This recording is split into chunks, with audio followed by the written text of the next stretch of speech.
ఈ ఒక్కరోజు బడికి పోను నాన్న.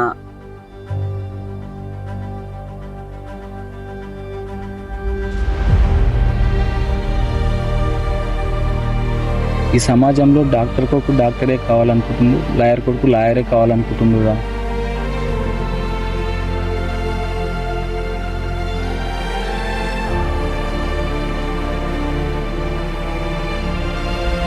చల్లగా తరగతి గదిలో నిద్రపోతూ కూర్చోవన్నా.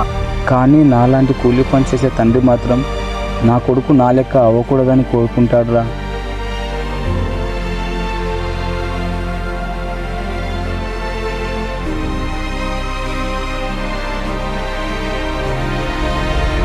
ఇంకో 4 నెలల వరకు ఏం పనులు లేవు కదా. పగలంతా బడిలోనే చదువుకొని చదివితలా ట్రైన్కి రావడానికి కుదరదు నాయన. మనలాంటులకి చదువు ఒక్కటేరా ఆయుధం.